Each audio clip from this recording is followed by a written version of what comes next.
이런 어떤 수업 방식은 100여 년 전에 프러시아 시대 그때 이제 굳어진 이 수업 방식에서 전혀 달라지지 않았어요. 이런 시대가 갔다는 거예요. 여러분이 지금 반드시 하셔야 될 게 있습니다.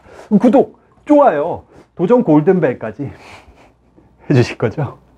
본격적으로 저 팩폭을 설사 좀 시동을 걸어야 될 것 같은데, 아니 저는 팩폭을 안 하죠. 팩폭을 제가 안 하죠.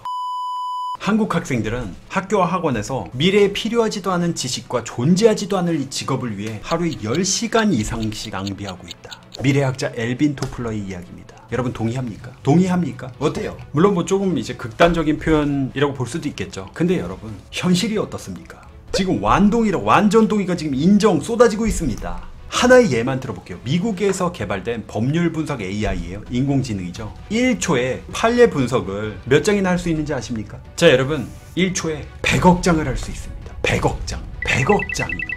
게다가 사람의 이 대화, 이 언어를 알아듣고요. 법률 분석, 1초에 100억 장 분석한 다음에 질문을 하면 거기에 대한 대답까지 내려줍니다. 여러분 그러니까 뭐 이런 이야기도 있죠. 미래에 이제 변호사의 역할이 상당히 줄어든다. 판결도 뭐 인공지능이 하게 될 거다. 근데 여러분 우리 지금 교육 어떻습니까? 그걸 어떻게 하고 있어요? 외우고 있습니다. 외워요. 암기가 전혀 필요 없다는 건 아니지만 우리 교육이 어때요? 인공지능, 그러니까 로봇 같은 거에 대체될 수밖에 없는 그런 능력을 키우고 있는 게 지금 현실이라고요. 시대가 바뀌었는데 제가 진짜 충격받았던 것 중에 하나가 공무원 시험 문제 뭐가 나왔냐, 고려시대에 편찬된 책들 순서를 맞추는 거예요. 언제 먼저 편찬이 됐는지. 근데 책과 책 사이의 그 차이가 우리가 3년 차이. 여러분 이런 지식은 어떤 책이 먼저 탄생하게 됐는지 그게 엄청나게 인류 역사를 바꿔놓은 그런 책도 아니었어요. 이거 검색하면 바로 나오잖아요. 그리고 그거 외운다고 뭐 공무원 업무를 지금 잘하게 되나요? 데니스 옹 교수님이라고 여러 가지 활동 많이 하셨던 분이죠. 대표적인 이제 로봇 공학자이시고, 그분이 이제 미국에서 한국 학생들을 많이 보셨을 거 아닙니까? 한국 학생들이 그렇게 공부를 잘한답니다. 문제 다 풀어. 인간 계산기라고 이제 통할 정도로.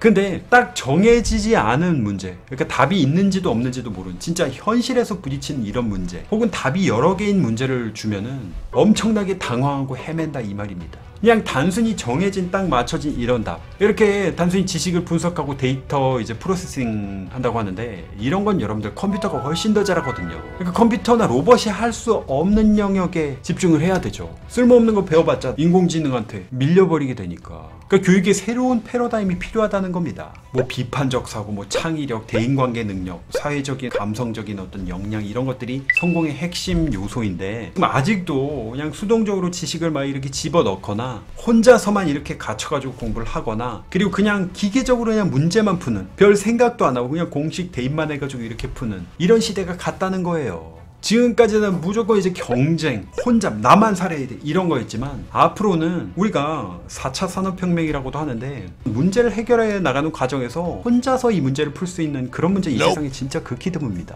대부분은 협동을 해가지고 협업을 해가지고 풀 수 있거든요. 어떤 새로운 제품을 만들거나 아주 혁신적인 서비스를 만들거나, 그런 것들 여러분들 개인이 혼자 만들 수 있습니까? 못 만들어요. 토론과 소통이 있나? 이런 협업이 하는 능력이 지금 갖춰져 있나? 토론과 소통? 여러분 수업 시간에 말하잖아요. 그럼 어떻게 됩니까? 뒤에 나가 손 들고 서 있어야 돼요. 가장 많이 이제 우리가 듣는 이야기 중에 하나가 조용히 해. 조용히 해라. 시끄러워. 누가 잡담하냐? 야, 떠든 사람 나와. 떠든 사람 막 강성태 막 써있고 이러고. 이런 상황입니다. 이거는 지금 한 100여 년 전이나 지금이나 똑같아요. 교실은 침묵만이 강요된다고요. 선생님 칠판 앞에서 이렇게 설명해 주시면은 나머지는 전부 다 입 다물고 그냥 그 머릿속에 그냥 우겨 넣어야 됩니다. 우리가 이게 익숙해지다 보니까 어떻게 되는지 아십니까? 수업 시간에 질문하는 사람이 없어요.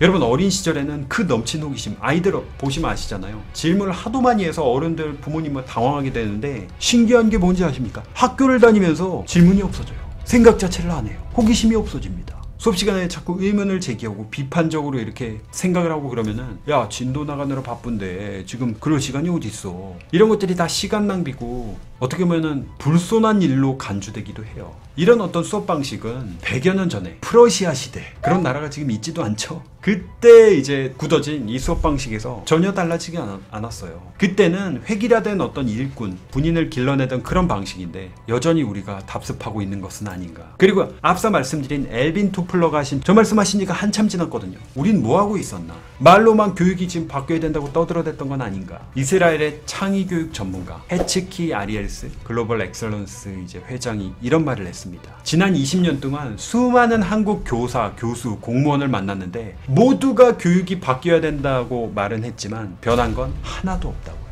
변한 건 하나도 없다.